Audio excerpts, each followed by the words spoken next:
my name is Eva Näripea. I'm the director of Estonian Film Archive, and I'm very glad that this edition of the Nordic Film Days again features some interesting examples from Estonian film heritage.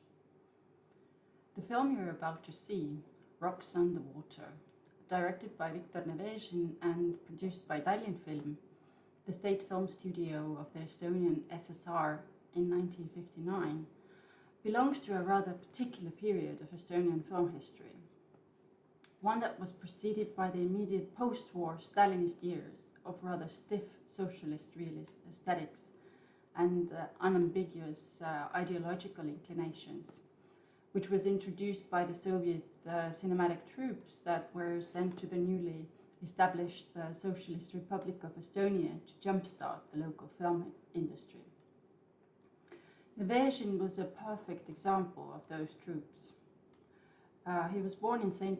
Petersburg in 1906, then trained at the All-Union State of Cinematography in Moscow in the 1930s, after which he worked as an assistant director at several studios around the Soviet Union before relocating to Tallinn in 1954. The local film critics often saw these so-called visiting filmmakers as infamous unemployed of the so-called Soviet film famine of the 1950s. Artists with arguably low creative potential who raided the new national studios because they could not find work in larger central studios, and who were typically rather oblivious to their local traditions, culture, and language. The works of these directors were often characterized by the tourist gaze, to use a term coined by British sociologist John Urry, a perception of space detached from real experiential circumstances of existence. In this regard, it is important to notice how Rocks on the Water represents nature, or to be more precise, landscape, which becomes an object of repressive, objectifying subjugation. Note, for example, how the storm is overcome without too much effort by the experienced fisherman, and its true elemental severity is undermined by the fact that its primary function is to signify the inner struggles of the protagonist going astray. These pictures of people who are importantly identified as model Soviet citizens, triumphing over or taming the implicitly Estonian wilderness, could not be more eloquent in suggesting the newly established cultural hierarchies and power relations.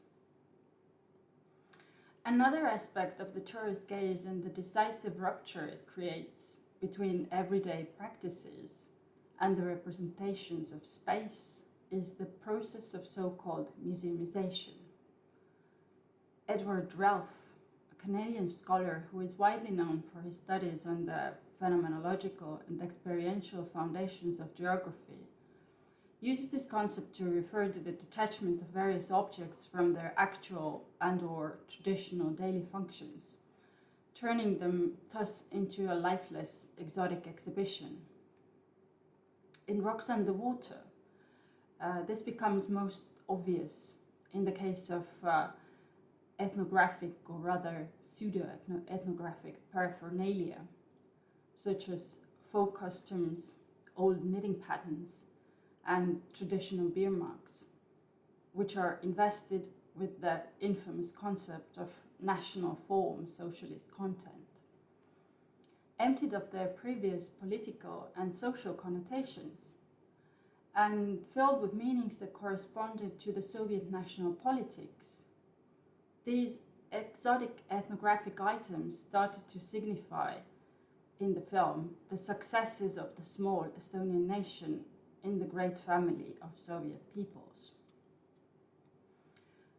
However, what differentiates Rocks on the Water from the Estonian feature films of the late 40s and early to mid 50s is its mode of audiovisual expression.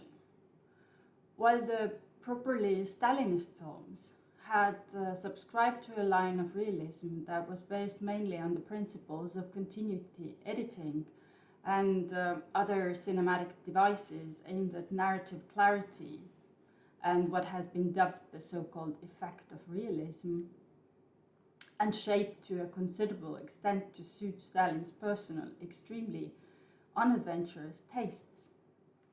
The film noir-like cinematography of Rocks Underwater takes cautious steps towards some formal variation, characterized by the use of sharper camera angles, more expressive viewpoints, and low-key lighting, as well as by a larger number of close-ups and even by some attempts to break up the strict narrative linearity. The film indeed amplifies the scale of cinematic devices available to Soviet cinematographers. For instance, in the last sequence where the subjective camera work simulates the drunken gait of the protagonist. These pictorial shifts are complemented by disruptions of the temporal axis, as Rocks Underwater includes both visual and sound flashbacks that would have been virtually unthinkable before 1953, when Stalin died. Finally, the trope of the border with the capitalist West that no longer seems to hold that tightly any longer, allowing the seductive ooze of subversive Western influences penetrate the Iron Curtain, anticipates the dawn of a completely new era, one that was to be shaped by a new generation of filmmakers in the 1960s. I hope you will enjoy the film.